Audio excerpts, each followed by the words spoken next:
안녕하세요. 오늘은 3월 7일 월요일입니다. 속건제 레위기 5장 14절부터 6장 7절까지의 말씀입니다. 여호와께서 모세에게 말씀하여 이르시되 누구든지 여호와의 성물에 대하여 부지 중에 범하였으면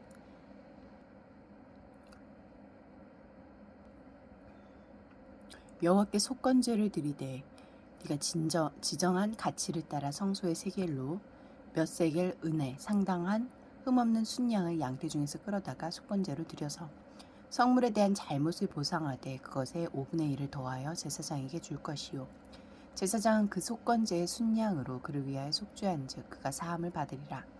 만일 누구든지 여호와의 계명 중 하나를 부지 중에 범하여도 허물이라 벌을 당할 것이니 그는 네가 지정한 가치대로 양떼 중 흠없는 숫양을 속건제물로 제사장에게로 가져갈 것이요 제사장은 그가 부지 중에 범죄한 허물을 위하여 속죄한즉 그가 사함을 받으리라.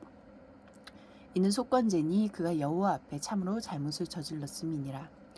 여호와께서 모세에게 말씀하여 이르시되 누구든지 여호와께 진실하지 못하여 범죄하되 곧 이웃에 맡긴 물건이나 전당물을 속이거나 도둑질하거나 착취하고도 사실을 부인하거나 남의 잃은 물건을 죽고도 사실을 부인하여 거짓 맹세하는 등 사람이 이 모든 일 중에 하나라도 행하여 범죄하면 이는 죄를 범하였고 죄가 있는 자니 그 훔친 것이나 착취한 것이나 맡은 것이나 잃은 물건을 주운 것이나 그 거짓 맹세한 모든 물건을 돌려보내되 곧 그 본래 물건의 5분의 1을 더하여 돌려보낼 것이니 그 죄가 드러나는 날에 그 임자에게 줄 것이요 그는 또 그 속죄 제물을 여호와께 가져갈지니 곧 네가 지정한 가치대로 양떼 중 흠없는 순양을 속건 제물을 위하여 제사장에게로 끌고 갈 것이요 제사장은 여호와 앞에서 그를 위하여 속죄한즉 그는 무슨 허물이든지 사함을 받으리라.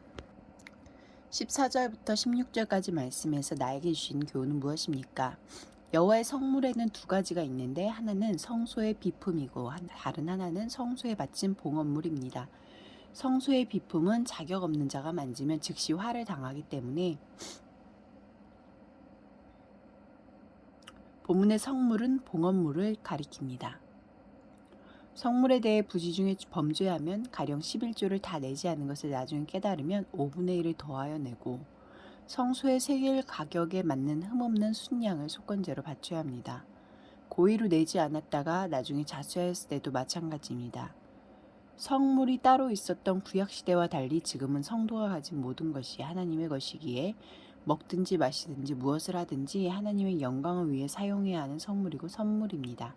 내게 있는 것을 은혜의 선물로 감사히 여기는지 주님의 나라와 뜻을 위해 성물로 사용하고 있는지 돌아봅시다. 17절부터 19절까지 말씀에서 나에게 주신 교훈은 무엇입니까?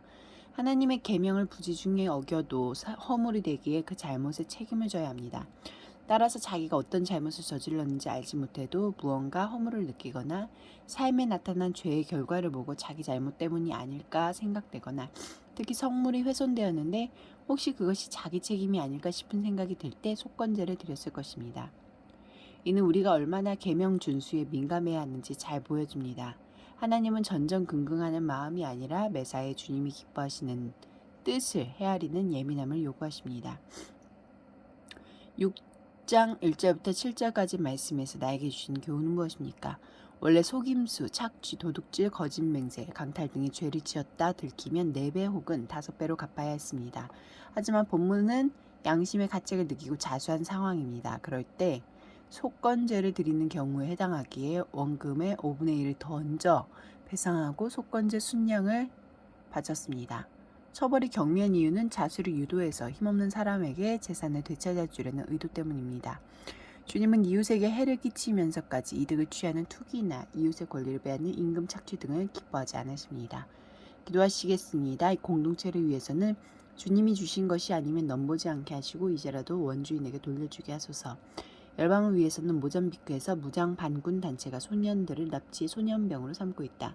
무장 단체의 범죄가 근절되고 내전이 그치며 이 지역에서 핍박받는 신자와 교회가 안전하도록 함께 기도하시겠습니다.